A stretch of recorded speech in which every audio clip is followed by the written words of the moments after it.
Сега, како што најавивме на самиот почеток на овој дневник, го емитуваме интервјуто на големиот пријател на Македонија и поранешен германски амбасадор во нашава земја, Ханс Лотар Штепан. I have tried to find out the background of the situation today and whether the neighboring states have a right on the Macedonian name from the Greek side, on the Macedonian language from the Bulgarian side, and on the Macedonian territory. And I found out that there is no legitimate right for Greece, of course, as you know, so it's nothing new for you. But it is important to convince them that they do not have any right. It is more important to convince the European Commission, NATO, Mr. Schäfer, who thinks that it is enough to be member in NATO and then say the others are wrong. Only because they are not members, they are regarded as wrong. What is this kind of negotiation? So, to find out the truth in history was maybe not easy. It took time, it costs time and money and nerves and work, but it was feasible. But to convince the opponents of the real background, that is the question. Yeah. And that is the task of politicians.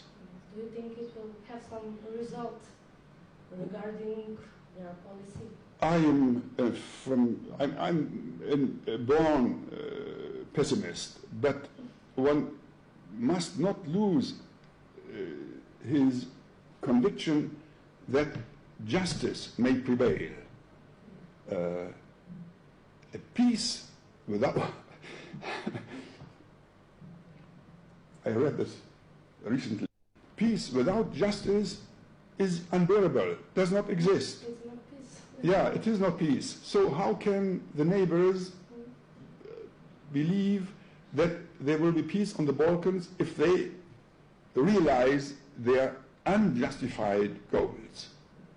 If they were justified, okay, even if it is to the negative consequence for Macedonia. But it is not. They are not correct. Arguments at all. Yeah, they are not right. If they had the right on their side, sorry for Macedonia. But they have not. So it is a matter to convince them, or especially the United Nations and the European Commission. That's why I think that the campaign of Prime Minister Gruevski is very correct, and in time, before one has tried to do it on another way, but now it was time to bring things on the level of international public. Yes, yes.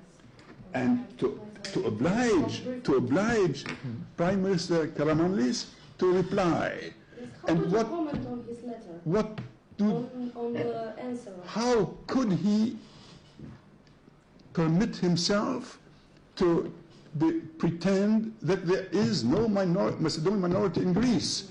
That is impossible. That is a scandal. They exist. They exist. And you know, the problem is that everybody in the European Commission and in the administration of the United Nations, they know that this minority exists, but they don't oblige Greece to accept that. And if this is the case, that even such international organizations that represent our values of truth That way it's and right, nonsense. if they accept that Greece is gambling with them and with you, or with you and with them, then there must be bigger interests behind. I wonder what are those. I think, according to my results, these are the interests of the former members of the Entente Cordiale from 1904, France and Britain, And in 1907, another country joined, was Russia. Today, Russia is generous, I think. They have made so many losses. What concerns Macedonia is for them not very interesting.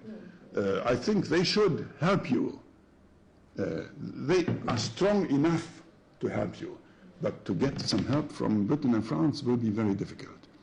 If they will be ready to explain why they supported Serbia, Greece, and Montenegro and Bulgaria in 1912-13 to swallow Thracia, Epirus, and Macedonia, then there will be progress. Because this is history, this is fact. Yes, nobody can live and exist without history. And as soon as this question is solved, or is accepted at first by the international organizations themselves, they must stop the principle who has the power is right. That's not correct. No. So the double standard policy is what is so dangerous for Macedonia. Yes. Okay, and the last question, where do you see Macedonia in, let's say, 5 years from now? I think Macedonia would survive, even without membership. You know, do you remember what happened to Serbia? The Serbians one day said, okay, if they don't want us, we stay away. What did they do? They started to ask them, why don't you come? We should negotiate. And they made offers. And in spite of not having Karadzic yet, and they don't have Mladic yet, they do as if they want to integrate. Because the Serbians said, no, if you don't like, then we don't like either. So you will exist even without membership. But if you give in and renounce on your name and tell the Bulgarians, yes, you are Bulgarians, although this is an anachronism. The Bulgarians came later than you to the Balkans. They were assimilated by the Slavs. They accepted the Slav language. They speak your language, not you theirs. It is only called Bulgarian because they managed somehow to call their country still Bulgaria and the language Bulgarian, and now they think they can pretend that Macedonian is Bulgarian. It's anachronism. It's a game. They try to realize what they had for dreams of Velika Bulgaria, you know, Velika Megali Grecia, and Megali Serbia, and Megali Germania. I know, all the same. Megali Britannia, still today, Megali Britannia. Yes. Great Britain. Yes. Nobody cares. In my little town in Bonn, where we go very often into an Italian restaurant. Grand Italia. Crazy. But that's the case. Everybody wants to be great. Yes. If possible, super. And we have paid for that. Let the others pay too. They should renounce on becoming and wanting to be great. They should be satisfied with that, what they have, instead of blaming and nagging other people and try to steal their rights. They would steal your identity. That's the point. Yes. And you shouldn't give in.